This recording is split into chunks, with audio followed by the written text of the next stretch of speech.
I'm Dan Hughes. Hello there. I live.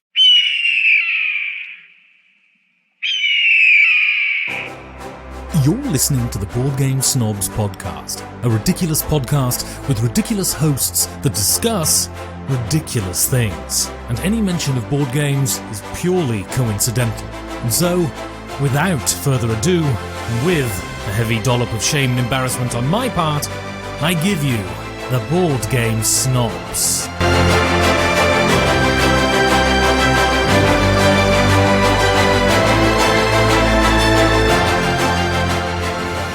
And welcome to another episode. It's just another episode of the Board Game Snobs podcast. With me today, returning primary guest host, Dan Hughes. Hello, making my triumphant return to the podcast after being absent for too long for many of the listeners.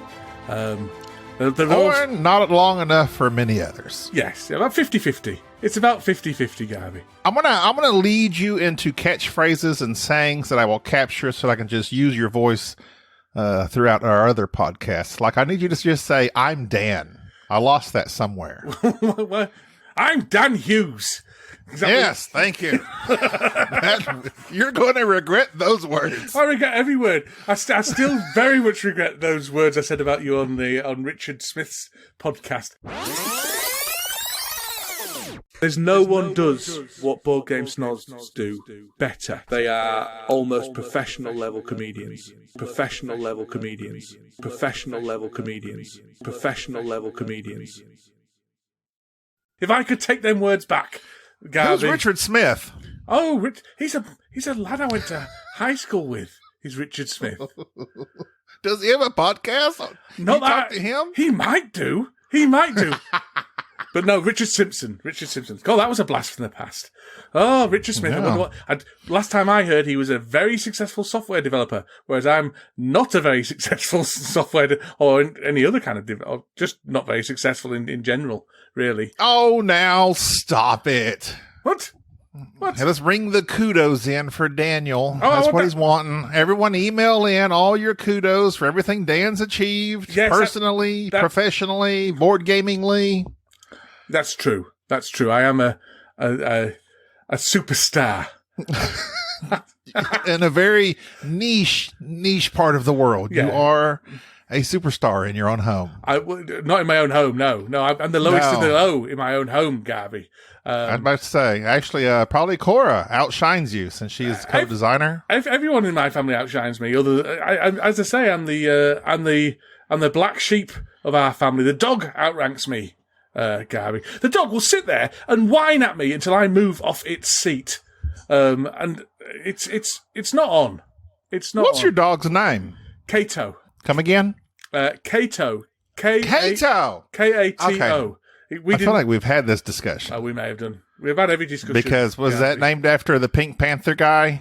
No, it was named after the Green Hornet guy. But not by me, by its previous owner. Okay. So there was the Green Hornet guy. Yep. You remember Inspector Clouseau's, like, house servant or whatever he had? I certainly do. Played by Bert Kwok. Look at you. Wow. Yeah. Why do you know that? Because I know it, basically. And also, Kato, very famous house guest of O.J. Simpson. Is that Remember right? that? No, well, no, because O.J. Simpson isn't quite the cultural touchstone that he is in the US.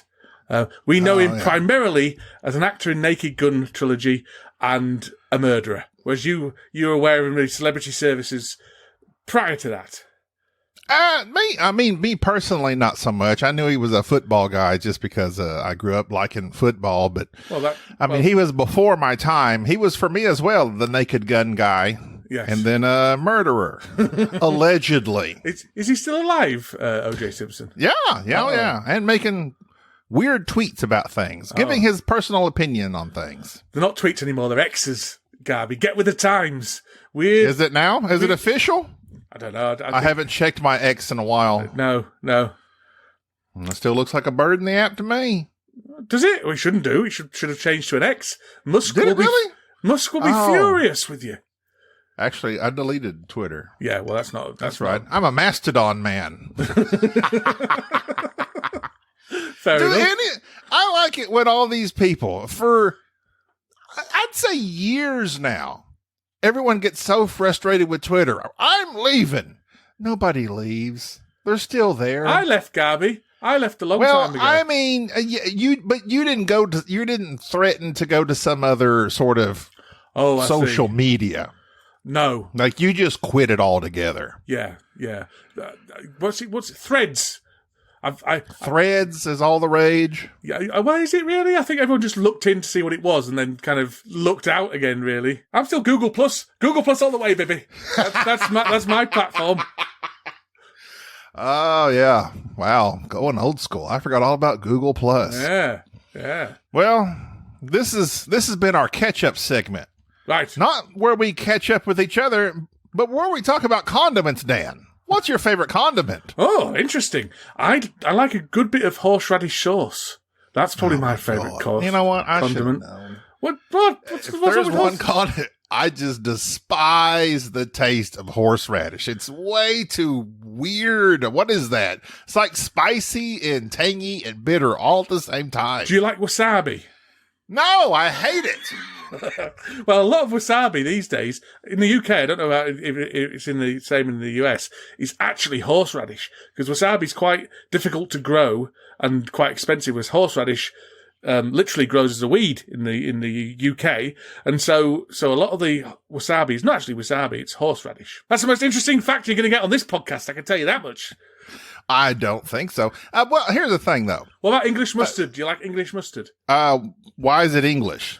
Because it's fluorescent yellow and very strong.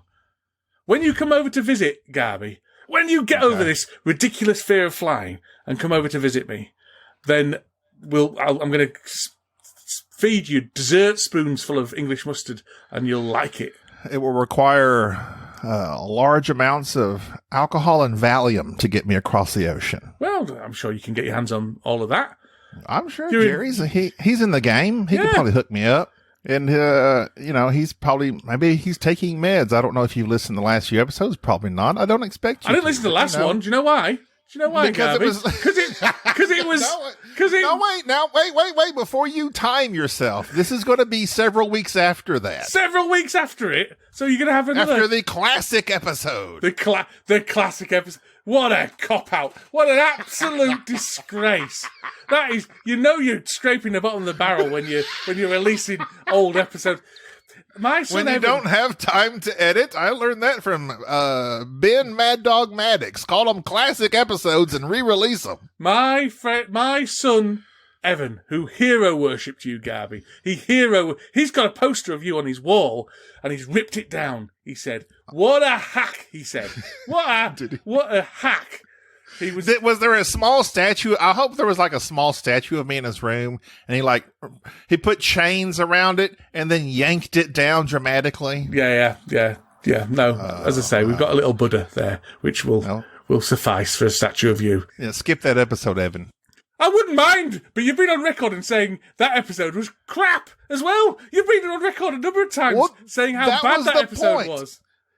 It's important to know your roots and where you come from, Dan. When you go from the lowest depths of the low to the highest heights of a Golden Geek nominated podcast. Well, don't drag us through it. Don't drag the listeners through it. That's all I'm asking. First of all, we have to put up with Jerry's dead dog, and then we got to put up with that claptrap.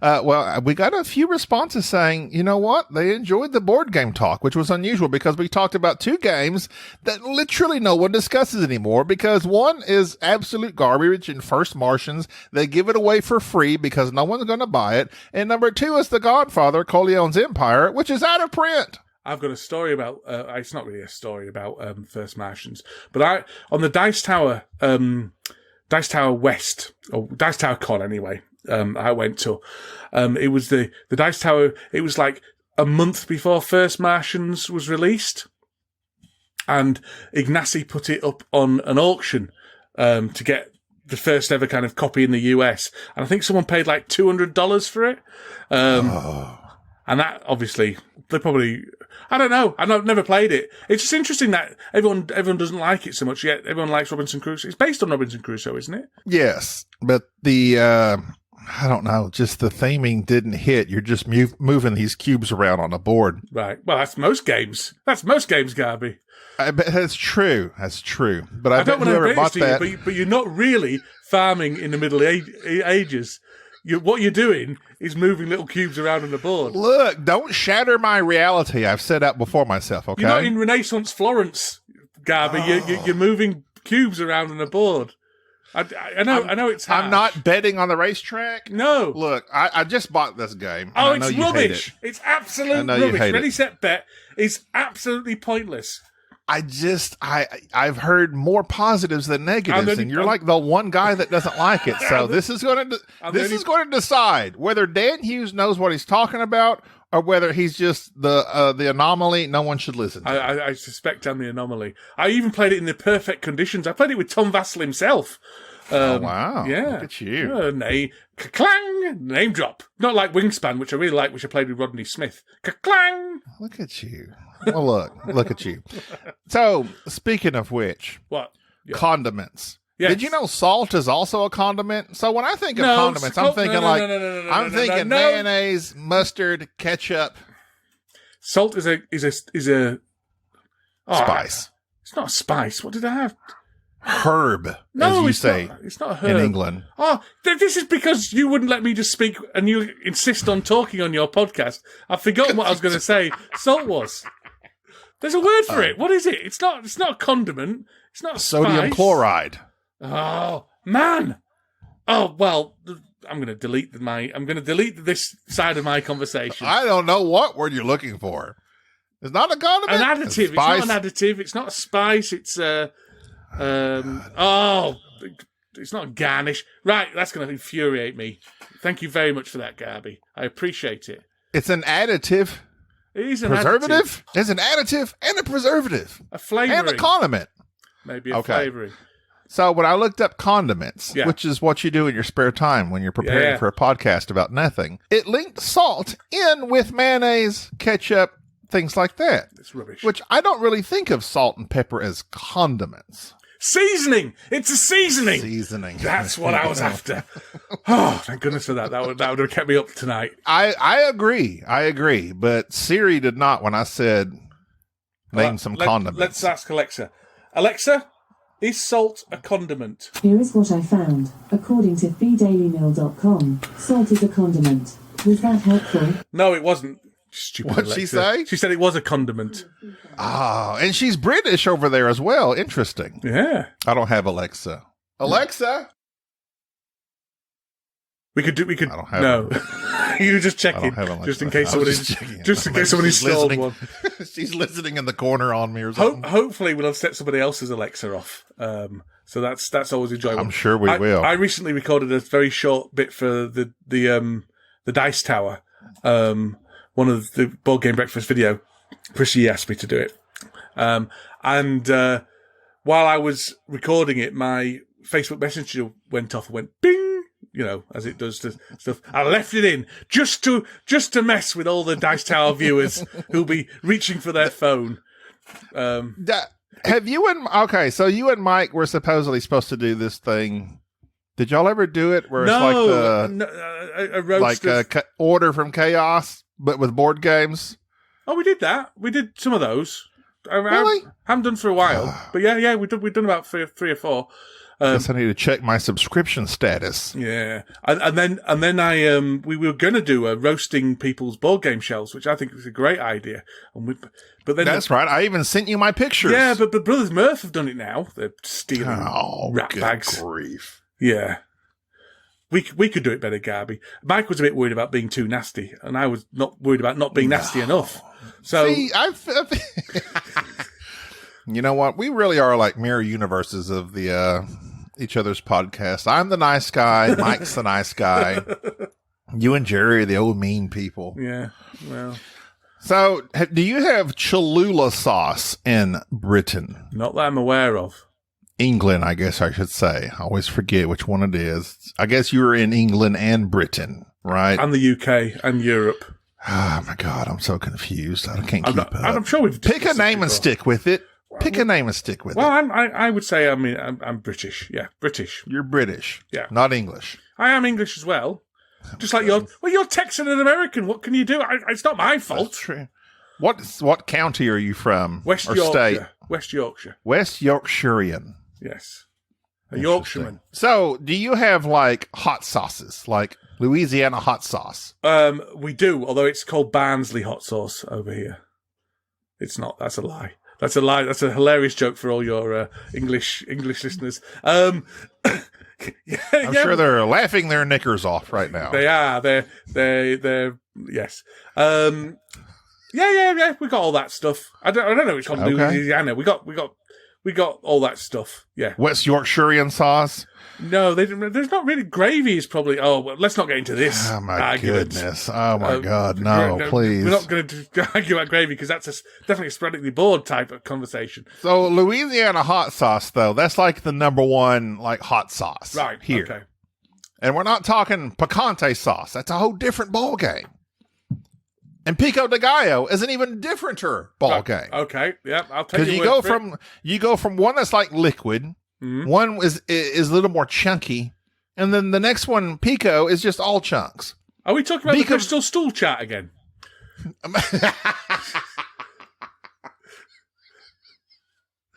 That's a good callback right there. A disgusting one. A disgusting one, but good nonetheless. But Cholula. Yeah. That's a popular one.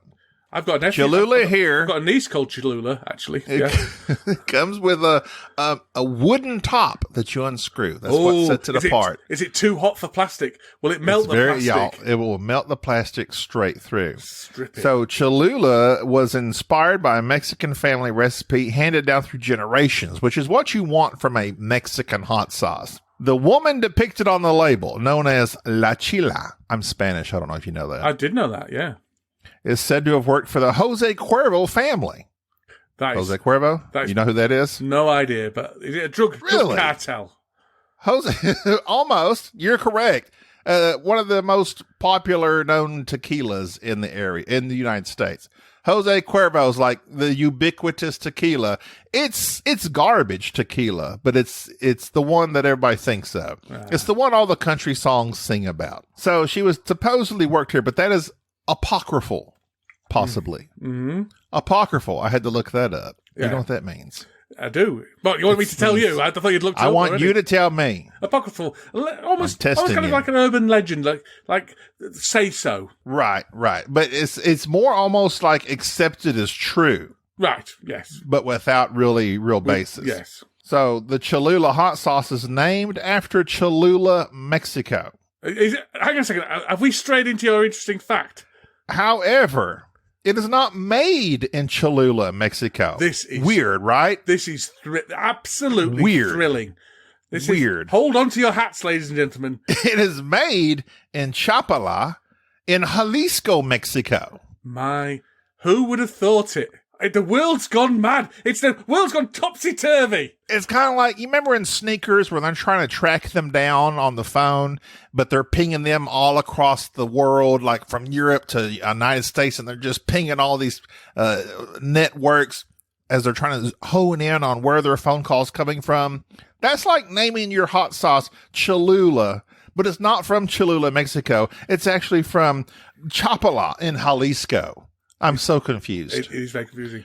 You wouldn't get away with that in Europe, because a lot of these things have to be made in the place where they're named. So, like champagne can only come from the Champagne region in France, for example, and all that kind of stuff. Y'all are honest folk over there. I think it's just kind of keep kind of cultural. Worcestershire heritage. Sauce is from Worcestershire. Exactly.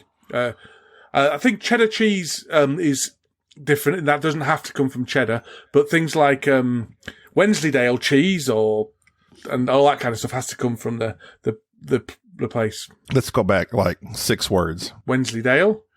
No. Cheddar cheese? Cheddar? Are you telling me cheddar cheese is made in cheddar? Well, there's a town called Cheddar? Yeah, cheddar cheese originated in cheddar, yeah. That is more interesting than my Cholula fact. Of where Cholula Gaby, is. Not in fact made in Cholula. Silence would have been more interesting than your Cholula fact. I didn't know there was a town named Cheddar. There is. Is there a Limburg? There might be. You have to. This kind of comes to Googling, doesn't it? Is there a Swiss? There's no Swiss. I know there's American, made in America.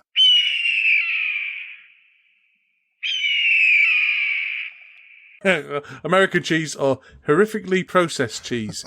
Yes. How dare you? Well, Velveeta. From the village of Velveeta. Cheddar is near Bristol. So there you go. That's how we... Oh, okay. Cheddar. Yeah, that's the one near Bristol. Of course. I remember that. Quite near Weston-super-Mare. Yes. Now I've zeroed in on its location mentally. I thought you would do. So anyway, to conclude my Cholula talk real quick. It's also near Bath. There you go. Near Bath. Now I have heard of Bath because that's where see. bathtubs come from, obviously. Oh, wow, yeah. Go on, carry on. Today it's popular throughout the United States and Canada, so you're not familiar with it. Well, America. American cheese are we talking about now? What are we talking about? No, we're talking about Cholula. And so here's the thing. Cholula is a beloved condiment and available in multiple flavors. So now we're getting offshoots. Not only do we have the hot sauce flavor, but then they start making flavors of flavors. You got the Chipotle Cholula. You got the jalapeno Cholula. Is this a sponsor? Is this a sponsored episode? I'm hoping so. Have I I'm sending again. They sold for almost $1 billion in 2020, so they've got the money to sponsor. $800 million to be exact. They might have. The thing is, they might have spent all the money on buying it, so they won't have any. Carry on. Let's just get through this. Come on, Let's trudge through. Yeah. So what I'm getting at, Dan. Yeah. This is what I'm getting at. Oh, ever so smoothly. Right. Okay. Yeah. This is what I'm getting at. Ever so smoothly. Yeah. What are some condiments or dressings or seasonings? Yes. That you like to add to your board games in regards to surrounding accoutrement? Oh. Such as, for me, Yes. numero uno, metal coins. It's cliche. It's cliche. And with Matthew Jude on metal coins, my pockets are full of them. I don't need to buy any extra ones. But they're different. They're different and they've got no monetary value. Exactly. And I love to clink them around in my hands. Now, do you buy some metal coins for each different board game, or do you have a set of metal coins you transpose from board game to board game? I have sets of metal coins depending on the era they come from. So I have some doubloons. Yeah. I have some old, like Cistercia. I also have generic 1s, 5s, 10s, and 20s that I bought for Orleans, which is... I feel like should be francs. I once bought some genuine Roman coins, and gave them as gifts to people who were walking Hadrian's Wall. How much did it cost you? Not much. They're quite cheap. Quite cheap. I mean, did it cost you the value of the coins? So, like for 100 pennies? I don't think they had. I don't think Roman coins are still valid in shops, Gaby. I think. Oh, it's all about the euro now, I guess. Yeah. Yeah. I don't think ancient Rome. I don't think the currency still holds up. They're made of probably precious metals, I only assume. No, they were just little, not the ones I bought weren't anyway. But yeah. No, probably made of lead. Don't know what they'd be made of. Tin, I'd have thought. Tin and probably not iron because they'd have rusted through. Nickel, I don't know. I could look it up. Liz Davidson would know. She knows everything about the Romans. That's true. And she does not care for Gladiator, which breaks my heart. Oh, sure, it's not historically accurate. Yeah, but she'd only like it. They were all speaking Latin. Let's just ignore her. But the music. All right. My other favorite one is neoprene mats. Oh, you see, no, I don't I'm a agree sucker. at all. No. Yes, No. because it allows me to pick it up. And my third one I want to say to you is inlaid boards. They're not. Or inset boards. No, I don't think that's not condiment. You don't think so? That's the main meal. You don't. But not everyone has them. But you don't buy them, do you? You don't buy them separately and add them to your game. That's true, unfortunately. Yeah. So, like, I played Azul recently with my wife because that's what she likes, and it's okay. It's an okay game. All right, it's okay. That game would be so much better if the pieces would lock in place and your little score marker couldn't just... It's the same thing with the first Terraforming Mars set where you bump it. Oh, I don't know where I was. Yeah. That just bugs the crap out of me. I agree. Dual layer board games, dual layer boards are fantastic. However, I don't accept the premise that they're condiments. No, okay. I agree. You make valid points.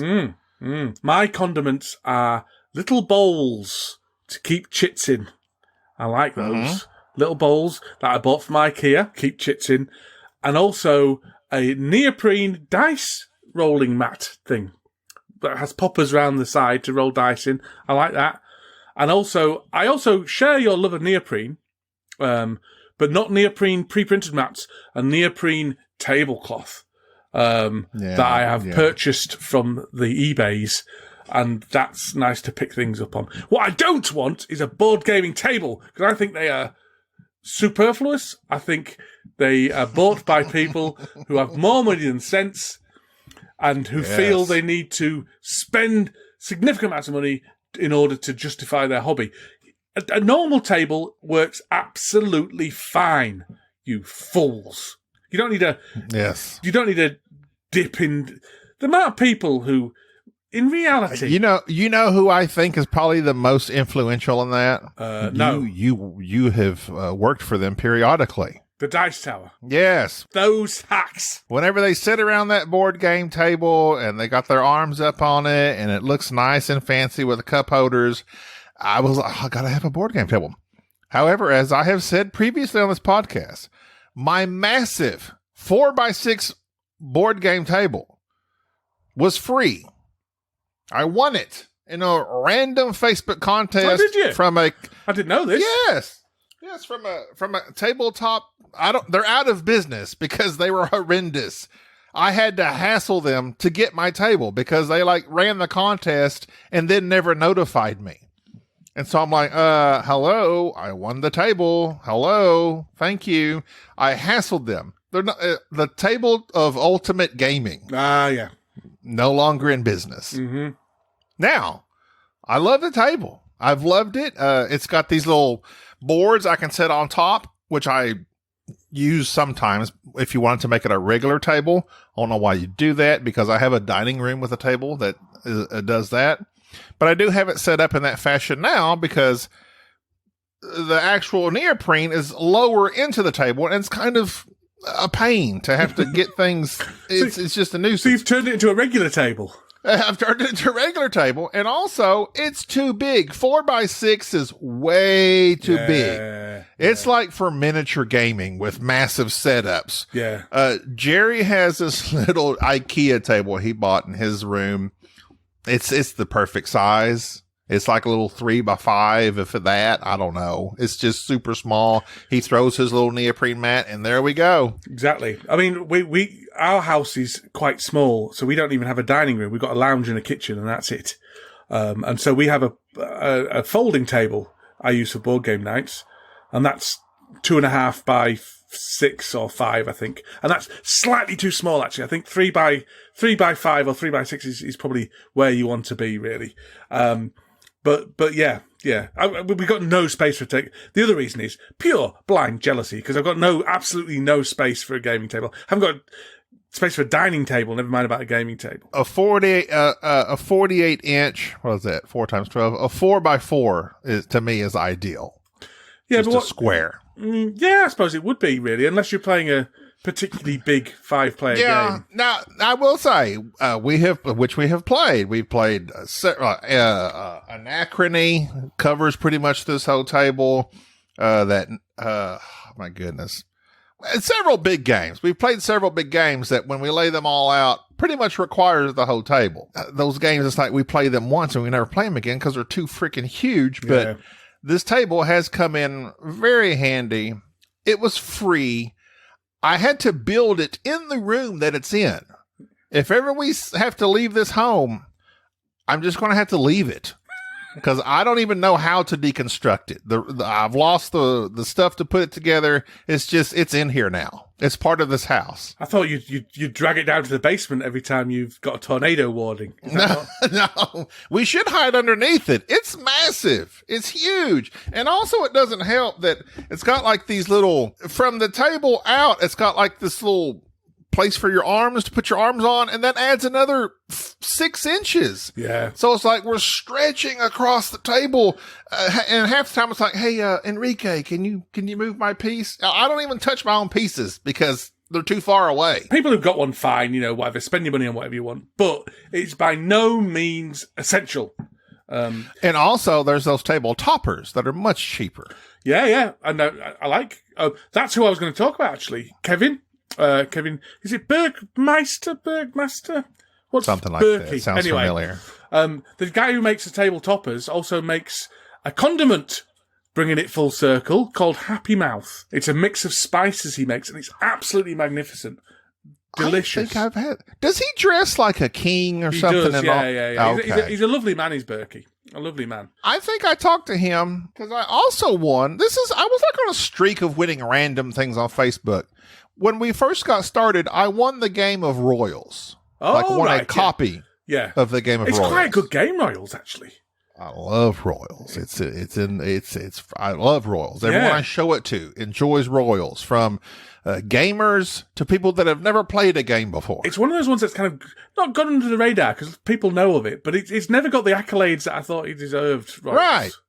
Especially since it was a Dice Tower essential. Yeah. I thought it would have done something, but it did not. Well, some of them didn't though, did they? I mean, Viral. Is it Viral? Never did. Yeah, I was literally thinking of Viral when it was like nobody. Viral, I think it was supposed to be similar kind of to Royals, and I've always wanted to play it, but it's about germs and boogers and stuff, so probably that maybe. I'm hoping they bring out Comic Hunters. Comic Hunters is a fantastic game. I'm really, really looking forward to that coming out, hopefully. The Dice Tower Essentials, I don't know all of them because I don't know if they have a list. I don't even know if they still do that. I think they do it now and again. I don't know. I don't think it's quite as front and centre as it used to be. The big one was Sheriff of Nottingham, wasn't it? That was the one that Party really, games really took off. But that's not even in that line anymore. I think Simon owned that now. Oh, probably comes with giant miniatures now. The Sheriff is a giant miniatures and a huge postage bill. That's what it comes with. So anyway, as far as look at us talking about gaming stuff, and I had told Dan previously. It's not that I'm not interested. With my new job has really taken me away from gaming in the way in which I used to be involved in it. I used to listen to all the podcasts. I used to watch the videos. I would listen to the podcast driving down the road. I can't do that anymore. Like I used to have way more time at home truck driving. And then I just worked for a company. I was like, hey, I want off. And I would take off because I worked for myself. I was a subcontractor. Now I'm working for the man Monday through Friday, 8 to 5. I have no time. Yeah. And I don't leave my house. I clock out. I sit down. I watch TV. I eat dinner. I go to sleep. I start all over again. I have to remind myself to brush my teeth and bathe. It's not good. It's not good for a person like me who lacks motivation and ambition.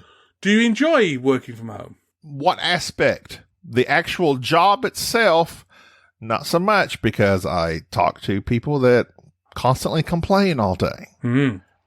But I like the fact that I don't have to clock in at some office building, or I've never worked. Okay. 20 years ago, I worked in an office down in Dallas.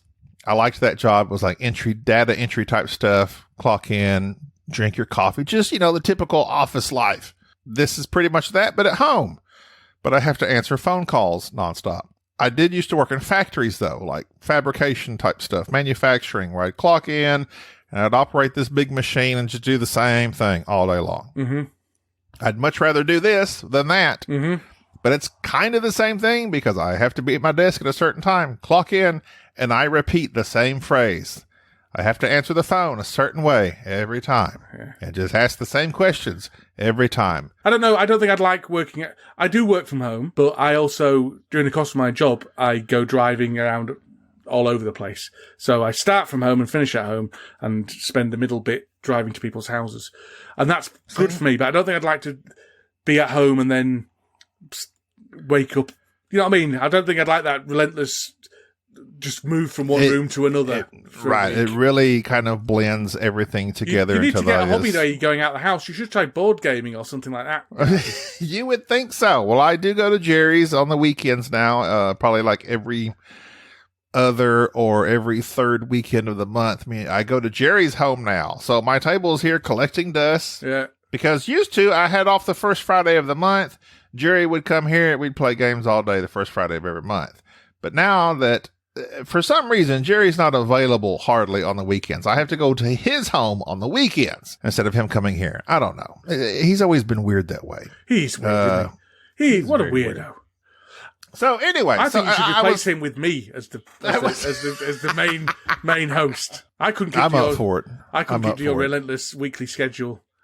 Well, okay, so that's the thing. So I enjoy podcasting. Love podcasting. Love getting with Jerry, talking, having a good time. But when you don't engage in a hobby that you've been in, and I was actually looking this up on the internet, like how to stay engaged in a hobby.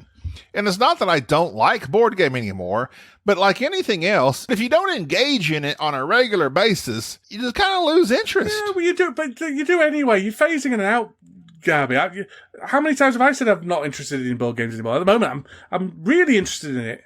I think you're just phasing it out. I don't think we're you should. On opposite ends of the spectrum. I don't think I'm certainly not on the end of the spectrum where I'm watching videos and listening to podcasts, though, because I'm not interested in what news coming out. I've got no interest in new things. Right. But I am into playing them, again, at the moment. I'm playing more than I've played in a long time. It just goes in phases. It's allowed to be on a spectrum, and it's allowed to come in and out like the tides, Gaby. Well, I do always kind of, like anytime we go back to like BGG Spring, the convention we go to in Dallas, anytime I go to one of those, like as soon as I go there and get there and see all the games and the people, I'm like, I get back into it. I get right back into it. And I'll come home and I'll be soloing games even by myself. The one thing I really have difficulty with, even though we have a vibrant Snobadillos board gaming arena community, is getting into Board Game Arena. Just something about the digital aspect. I don't know. You don't need to do it though, Gaby. That's not essential. Just do the bits you like. Don't beat yourself up about not being interested in something. I'm self-flagellating. Well, what you're doing is you're worried that a big part of your personality, something you identified with, is kind of slipping through your fingers, and you're worried, am I going to be a soulless husk? What am I now? Yeah, but I'm here to tell you, don't worry, you've always been a soulless husk. You just have this veneer of interest in board games over the top of you. That's why. Now, what do I talk about? Exactly, what do you talk about? Who am I? What? Cholula Sauce. Cholula Sauce. Endlessly for hours and hours. That's what you talk about now. That's your life. That's your life. No. It's just natural. It's natural progression, and you'll get back into it. Maybe I should come to Dallas. Maybe instead of you coming to Huddersfield, I should come to Board Games Geek Spring or whatever it is. Is it good, that con? Yes, but we like it because it's small. Well, and it's all about just playing games. Well, that's all right. That's the kind of cons. I've been hankering after a con recently. But I don't know how hard it is to get to Dallas from Huddersfield. Probably not very easy. I mean, you hop on the what's your big airport over there? Manchester would be my closest. I'm Googling it now. This is. I mean, DFW. So, and that's the other thing. The BGG Spring is actually still at a Hyatt Regency right in the airport. So you just fly into the airport, and you don't even have to leave the airport, which is a pro and a con. Because there's not a whole lot to eat, but we don't go to BGG Spring to go out and eat and drink and have a good time that way. We go there to game. Yes. So BGG Spring is good for that. The BGG Con one in November is bigger. They have way more vendors, more quote unquote celebrity guests that show up. Oh, what kind of celebrity guests?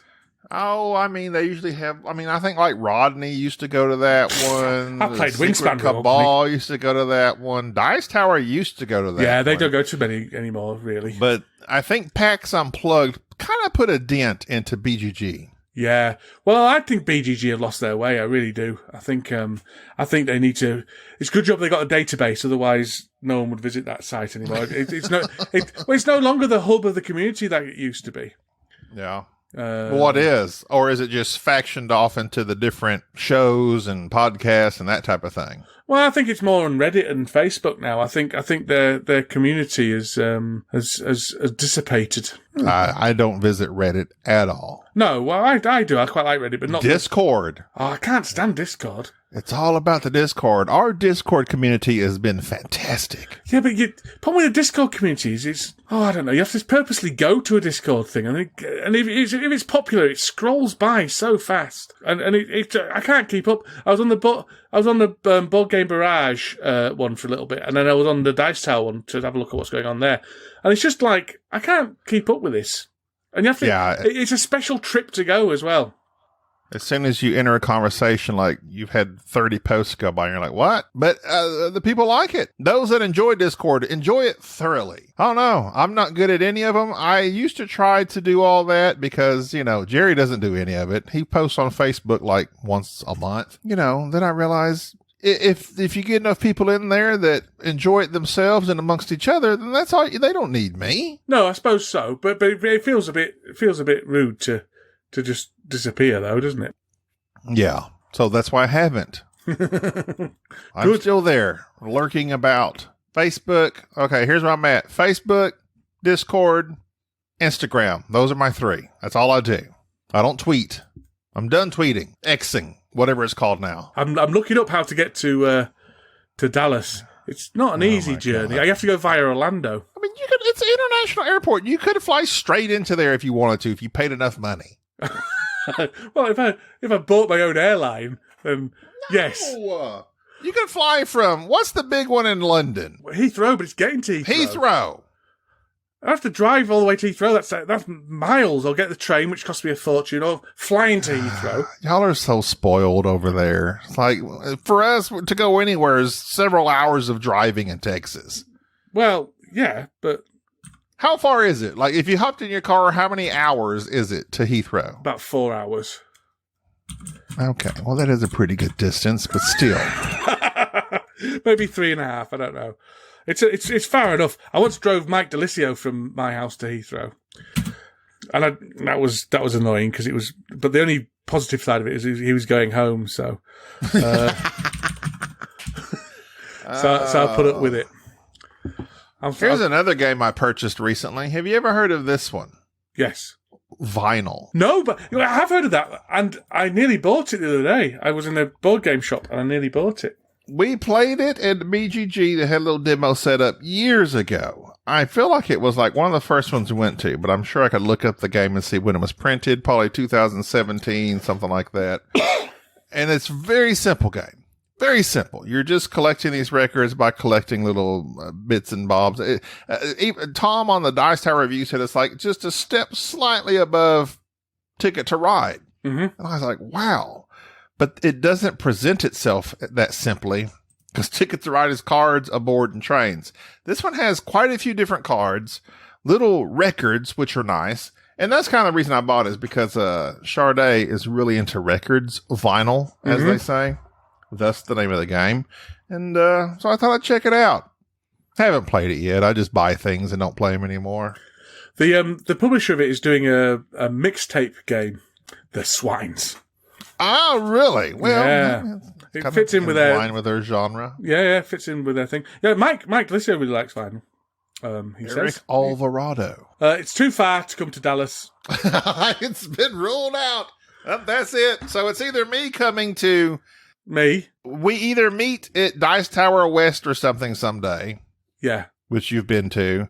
Or me coming to the what's the one? Glorious Huddersfield. Oh, the one that's nearby you in Harrogate or whatever. Oh, Aircon. Although now Aircon is they've got another one in Manchester now. They're having 3 a year. He's branching out. He's Mr. Cook. Well. It's quite expensive. Well, I don't know. It's difficult. Anyway, whatever. I'll stop booking holidays while I'm meant to be recording a podcast. Faintly unprofessional. It's okay. Speaking of, I just started a job, so I have no vacation. How much vacation time do you have? A lot more than you, probably. Like what? I've got how many weeks? 36 days. So 36 days. Yeah. So how many weeks is business days? Yeah, 36 business days. Oh my God. So I mean, you do 5 a week, right? Yeah. So about seven weeks. 7 weeks vacation. I don't, but that doesn't actually transpose into days off for me, because you've also got to remember I only work 3 days a week. So I basically got 7 weeks worth of annual leave. Yeah. Wow. You get paid more than we do. That's depressing, though. I wouldn't swap it though. I'm happy being poor and having lots of time off. I'm at 2 weeks, but it has to accumulate. And so far, because of the days I've spent thus far going to BGG Spring, I'm back down to like 3 hours, and I've been working here for 4 months. My 36 days includes public holidays though, which I don't automatically get off. So I have to work, like I work Christmas Day this year, for example, and things like that. So I don't get public holidays off. But yeah, that's interesting. I need to move over to Europe one of these days. Yeah. These days. Yeah. But we don't get paid Americans get paid significantly more. You get roughly 100%. A nurse in America gets roughly 100% more wage than I get. Yeah. Jerry just built a beautiful house. Yeah. I know. With his own hands. With his shirt off. Shirtless. Drinking Diet Coke. Warding off wolves and chupacabra. Exactly. He believes in Bigfoot, Dan. So you said. I don't believe in Bigfoot. He's like, you don't, of course, in his usual condescending manner, telling me how stupid I am for not believing. I mean, I'm sure there was some ape back in the day, but the one I read about said that it walked around on all fours. It wasn't walking around like Bigfoot, Harry and the Henderson style. Yeah. Well, I believe in Harry and the Hendersons. Well, I do too. It exists. It's real. It does exist. I've seen it. And it's in the Alf universe. But is that true? Was there a crossover? I don't know. I hope so. I was talking to Cora the other day about Alf. Because I kill me. We walked past a cat cafe. Have you got cat cafes in Texas? No, I've heard of cat houses, but that's not something you walk by with your family. It's a cafe stroked cat rescue place. So you go for a meal and they've got cats walking around all over the place and stuff like that. And we walked past one and I said, I could just eat a cat. Let's go there, in a hilarious father joke type way. I think we've got room for a kitten. And she not only didn't find it very funny, but she was appalled. But then I said, "Well, Alf eats cats," and then obviously she was appalled. Oh, thought you were making a pun. It's called the. Oh no, I don't. No, you don't do puns. I mean, no one. You should have said you should have walked by and said, "I'm feline fine." The problem with puns, Gaby, is that there is no problem with puns. There is no problem with puns. It's a sign of a feeble mind. That's what it is. No, show his sarcasm and whatever else. Yeah, sarcasm's the lowest form of wit. That's right. Yeah, that's the quote I was looking for, but I could not remember due to my feeble mind. Exactly. Exactly. All right. Well, I think I've extended this out as much as I can with absolutely nothing to talk about. We talked about some games. I was going to talk about Endless Winter, but you've. Oh, okay. Go ahead. I played Endless Winter recently. It was all right. There you go. That's it. Yeah, that was good. Really? It was good. Bit too complex for me. Have you played it, Endless Winter? No. I just wondered. I played Lost Ruins of Arnak for the first time. It's fine. And then someone said that I really quite enjoyed it, and someone said, "Oh well, I like Endless Winter better," but I don't think they're really comparable, other than the deck building with a bit of worker placement. But I was about to say I haven't heard that comparison. Usually it's a Dune Imperium. Yeah. I prefer Arnak to Dune Imperium because it's got less confrontational. Lost Ruins of Arnak I have played that on VGA, and it's quite simple, quite nice. I don't have an issue with Arnak. It's not a game I would go out and buy, other than if you just like want to buy it, buy all the fancy bits, and then play Indiana Jones music in the background, which to me is overdone. It's like, okay, we get it. Indiana Jones, the Adventurer. I don't know. It doesn't do that much for me. I prefer Dune Imperium, but I also enjoy Lost Ruins of Arnak. But I have not played nor intend to play Endless Winter. It's all right. I tell you what, you get a lot of stuff in the box for a relatively cheap price. I was very impressed with the quality of the bits. I was. Very nice. In fact, it was only about £10 more than Core Quest, and I kind of went, ooh. Good. It's all them expensive standees you put in the box, Dan. Yeah. Although, yeah. I'm hoping there will be standees in the expansion.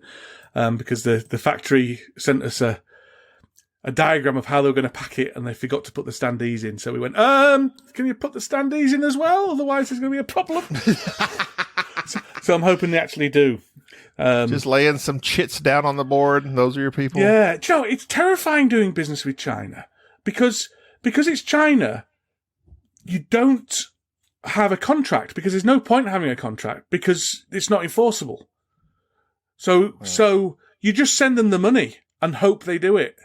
It's the Wild West of contracting. Honestly, it just really, when you're transferring over $20,000 or whatever, and then just going, could you do it, please? Pretty tough. I mean, that's why you need to go with someone that's got a reputation and things like that, because otherwise, if they haven't got a reputation to lose, then ooh. And then it's like you really appreciate all those poor, overworked children over there that are making your game for you. Well, yeah, we've done the best we've done the best we can to avoid any of that kind of stuff. We have seen the. I'm just kidding. I know, but I'm just saying. Things are you bring it in my disclaimer. Well, it's really difficult, isn't it? Because to be honest, producing anything luxury, because a board game's a luxury good, so manufacturing anything is sort of unethical if you take it down a certain path. Do you know what I mean? You're adding to the resource stripping of the world, and and the shipping and all that kind of stuff. Yeah. And anything that people don't essentially need, you could argue is an unethical thing to do. But we've done our best with the human rights type stuff. We've seen the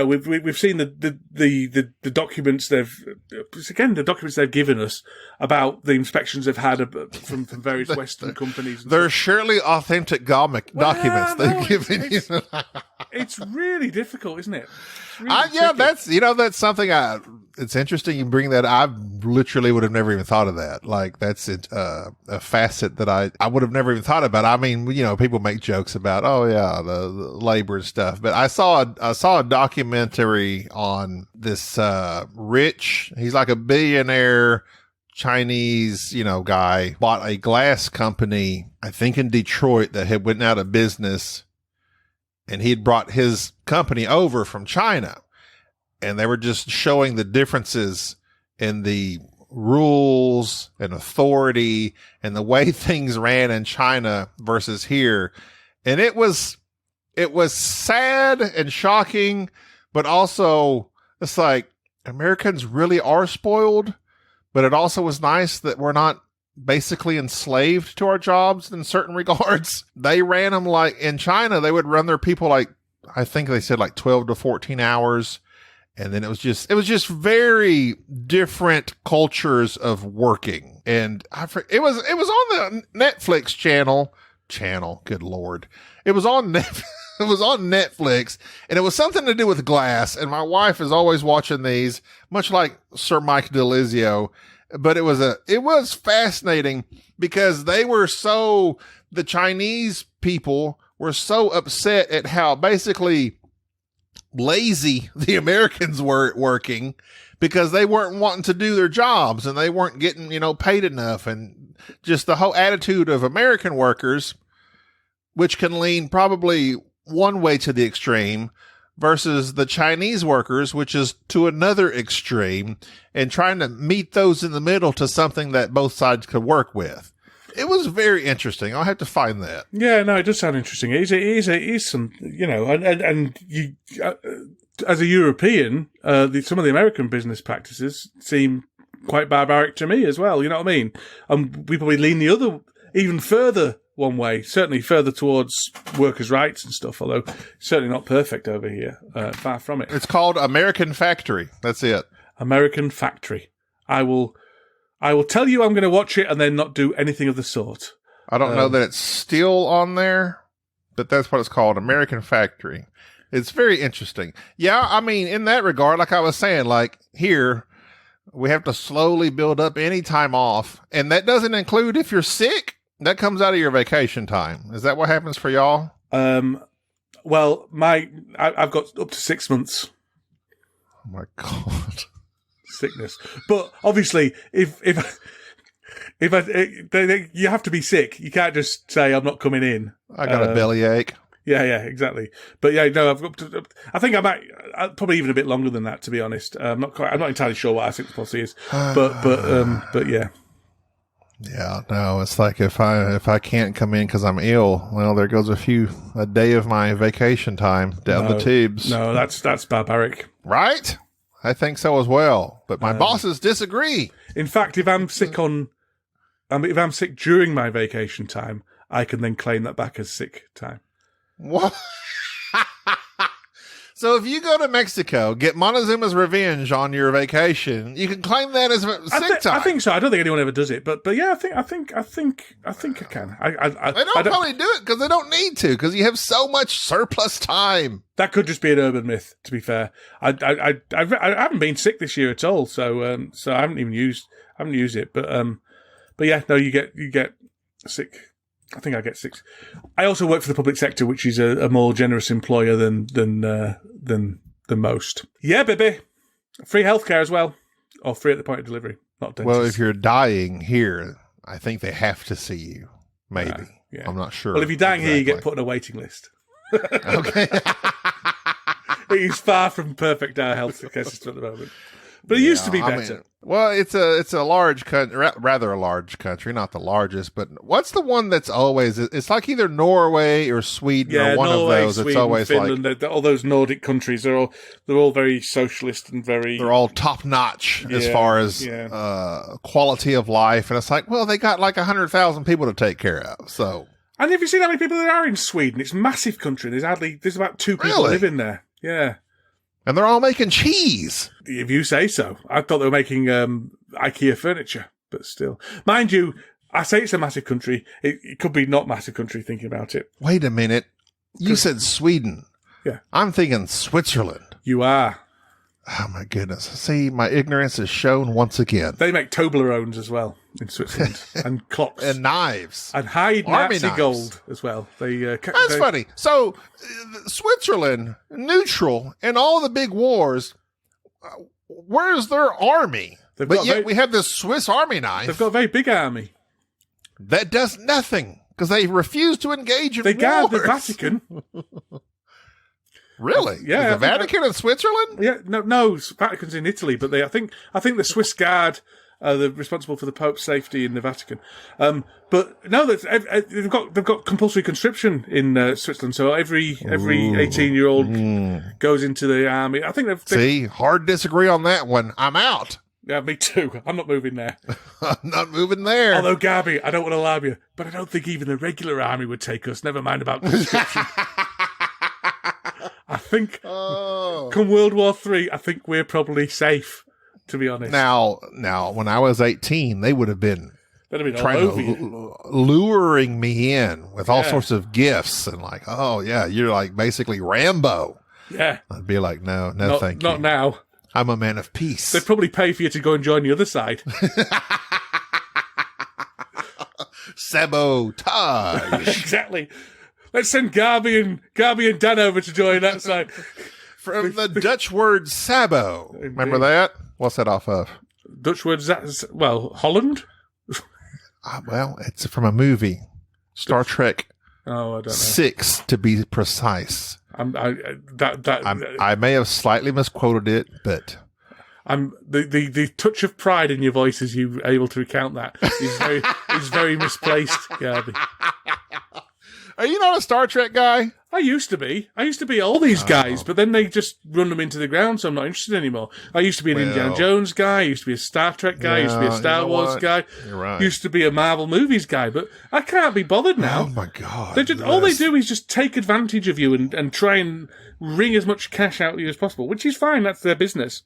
Capitalism. That's what that's called. It is capitalism. But I don't need to stand for it. I don't need to sit here and just consume it and get upset when it's rubbish. It's like, okay, well, that franchise is, that part of my youth has gone. I've moved on. I'll get interested in more pure things, not just this endless churn. I'll still go and see a Marvel movie and I'll watch a Star Wars season or whatever, but I'm not attached to it anymore like I was. It's no longer part of my identity because they just... That's true. They just use it against you.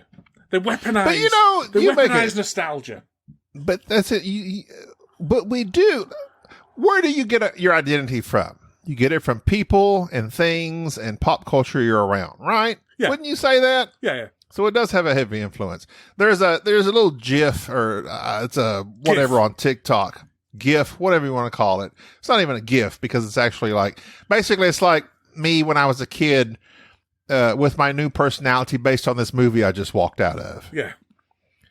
And that struck close to home because I remember Independence Day, summer of '96. I thought you were going to say Free Willy, but never mind. No. Dun, dun, dun, dun, dun. No, I didn't. I've actually never seen Free Willy. Nor and I refuse to. I don't like movies about animals suffering. I don't like it. What about Jurassic Park? Those are dinosaurs. They don't have brains. What about Jaws? That's got an animal suffering in it. Joel, but he's deadly and mean. Okay, so you're making moral judgments about the animals now. That's true. I'm very judgmental when it comes to animals. What about Anaconda with Ice Cube? The reptiles have got lizard brains. They don't know what they're doing. They're just running on instinct. So no fish. No fish, no reptiles. I don't feel for those. They can all no get birds. wiped out. Are we birds? Paulie? Do you like Paulie? Birds are for the birds. Okay. Don't need them. So birds, they're out. So it's just mammals you're all we interested need is mammals. Okay. I'm good with mammals. Okay. So no mammals in peril. No, I can't handle mammals in peril. No, okay. Independence Day. I came out of that movie, me and my best friend. We went and watched it. I was 19 years old. Your best friend, Richard Smith? No, his name was Victor Mitchell at the time. Oh. That's still his name. I was about to say, that's still his name. Okay. I just remember that movie. I was like, it was just so, so high octane and action. And you come out and you're like, I'm ready to fight some aliens. USA! No, it was a world movie. Come on. All those international actors. At one point, they said a shot of Big Ben, and someone's like, "I say, let's hope the Americans sort this out before we get in real bother." As our American president led the world in the fight against the aliens. See. But I was heavily influenced by movies when I was a child. Not anymore. I mean, they might move me to tears, but that's about it these days. I think we do base our identity on pop culture we consume and friends we have and hobbies we have and stuff, which is why you're feeling a little bit bereft that your taste for board gaming is waning. But it'll come back, Gaby, and if it doesn't, you'll find something else to define yourself by. No. I know who I am. I think you're Gaby. You know what? Say it loud and strong. I'm after me. Gaby. Say, I'm Gaby and I'm worth it. I'm good enough. I'm smart enough. And doggone it, some people like me. Not everybody. Most people. Some people. Most people like you, Gaby. Evan used to like me until the classic podcast came Until the out. classic cat podcast, and he can't. I'm sorry. I even mentioned your name. I'm going up to podcast with Gaby, and he literally vomited. He spat at your feet. Yeah. His stomach heaved. Oh, and on that positive note, let's end this podcast. Let's do it, well, Dan, as usual, I'm appreciative that you have not that many things to do in your life so that you're able to come on last minute and record with me to create some content, because that's what we have done here today. I hope we're all very proud of ourselves. I think we are. We talked about some stuff. Every episode, you should have a moral message at the end of each podcast. And that, children, is why you should watch movies so as to develop your personalities. Exactly. Base your personality off Independence Day. You can either be Will Smith or Jeff Goldblum. Maybe Not Harry Connick Jr. Not Harry. Who was Harry Connick Jr. in Independence Day? He died. Remember? Like No. right off the bat, he died. Oh, I can't remember him. I remember Judd. Is it Judd Hirsch? Yes. Yeah. That's who I base my personality off. Jeff Goldblum, one of the coolest cats in the world, by the way. He certainly is. Certainly is. I watched Independence Day 2 the other day. It was all right, actually. It wasn't as bad as I thought it was going to be. And Insurgents. I watched Battlefield LA, is it? Or Battle for LA or something like Battlefield Earth. that? No, not Battlefield Earth. That used to be one of my favourite books when I was a kid. By L. Ron Hubbard? Yeah. Are you a Scientologist, Dan? Yeah. You and Tom Cruise. Me and Tom, we like that. Okay, no, I know what you're talking about. L.A., yeah, I know what you're talking about. The one with Aaron Eckhart. That's it. It was really good. I really enjoyed it. I need to rewatch that one again. That's one of those movies that it had a really dramatic advertisement with this, like, they like slowed down a pop song and made it like really cool and dramatic. And I was like, oh man, that looks really cool. I didn't enjoy the movie that much. I thought it was all right, but I wasn't expecting anything. It did exactly. I said to Kerry at the start, said, what's going to happen is they're going to find the communications hub, and then they're going to have to go and do a suicide mission to blow it up, and that's exactly what happened. But other than that, it was all right. I'm sorry if I spoiled that for anybody. No, well, that was one of those movies that I can't. Okay, there's Battlefield Earth, which is not that's the horrendous movie with John Travolta in it. That's not the one I'm thinking of. I know what you're talking about because I mentioned the actor, Aaron Eckhart. I know he's in it, as well as is Michelle Rodriguez in that as well? I think so, yeah. From Fast and Furious. And also, but they did those rip-off movies like for the Sci-Fi Channel almost exactly, and almost the exact name. And now I'm completely confused on which one is the real. Look up Aaron Eckhart. I'm glad we will finish this podcast. Look up Aaron Eckhart's filmography, and then you'll be able to find him. Battle Los Angeles. Battle Los Angeles, yeah. Yeah, that's a good one. I enjoyed it. I mean, it's meaningless popcorn. 37% on Rotten Tomatoes, so it wasn't that good. I enjoyed it. It's not as good as that Tom Cruise one, though. That Tom Cruise Invasion Earth one. That's fantastic when he keeps popping back in time. That's wonderful. Edge of Tomorrow. Yeah. That is a fantastic movie. I am all in on Tom Cruise. If he makes a movie, I'm watching it. I know he's a nut job. I don't care. You know how many other people out there are nut jobs and idiots and lead horrendous personal lives that we don't know about? I don't know. I don't care. I enjoyed your movie. I agree. I was saying to someone at my Scientology church the other day, I was saying... Someone in the congregation said... Yeah, we were all saying, we're so glad he's one of us. We were saying. One of us.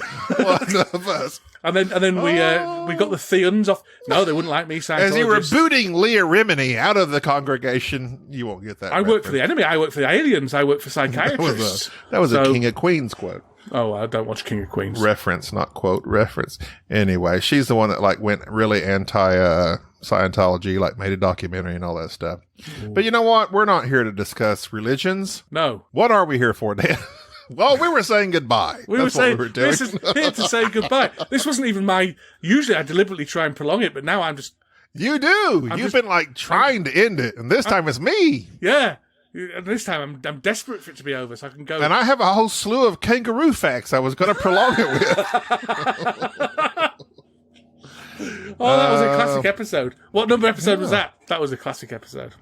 I will repost it. Don't worry. Yeah, repost it tomorrow. Kangaroos, marsupials, not mammals. Why don't you put out a classic podcast every day for the next 100 days? That will really kill your audience. That will, yeah, and also my numbers. Yeah, so do that.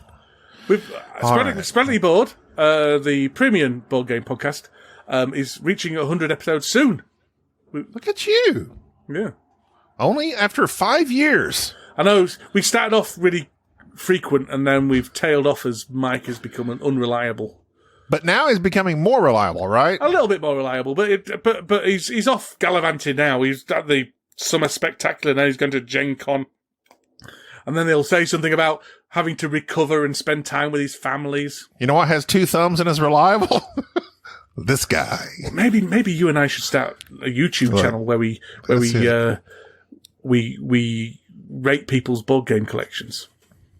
Done. You have me on. I need to have a proxy in which I will dub in my voice. Someone a little more handsome than me because I'm hideous to look at. And so then I will just. Well, it's all do deep that. fake these days. We could do like That's true. We could do That's like Harrison true. Ford did and make ourselves younger using filters. You know what I really wish for a large, fat, balding man? The thing that helps is if you just had hair like Jack Black. He's large, but he's got a full head of hair, a full beard, and people love him. You can do a beard. I think when you're bald and have no facial hair, I don't know. People just don't want to accept you as much as they do like a hairy person. And plus, you've got a really bad personality. But can't you grow a beard? I mean, yeah, but I don't. Well, then that's your own fault. They bother me. They itch me. I thought about shaving my head completely, like not even having the remnants. I do they advertise that thing on Instagram all the time. Yeah, that's why I'm thinking of it. It's definitely working on me. That head shave, I go, oh, that looks fun. I'll have a go at that. Speaking of Instagram ads, one that's really been pushed into my stories for some reason is a bidet. Of the day? A bidet for your bidet. tissue. Do you have those over there? They exist over here. They're not very popular. You don't have any? I can see the appeal. My concern would be if you squirt and it might shoot up, might shoot all over your bathroom. Well, I mean, I think you could control it, and you just know where you're at. How? Yeah, because some toilets do it anyway. Probably not the right.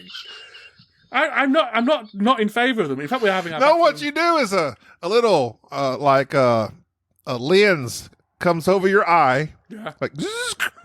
And with like a reticle, and it's aiming at your butthole. You have to aim it like Star Wars and shoot the water at your bunghole. Stay on target. Stay on target. But stay on target. But I get a lot of adverts for those earwax things with cameras in them. Do you get those? I had those for a while, but now it's gone to the Tishy, which is the name brand of the bidet device that keeps getting. And now that I've said it out loud to my phone, it's going to even more push it. So yeah, but maybe it's always combine the two is what I'm thinking. I think you're right. I think some kind of camera operated hose would work. We could go into business, Gaby. What a horrendous sight that would be. And you accidentally screen share it with the TV downstairs.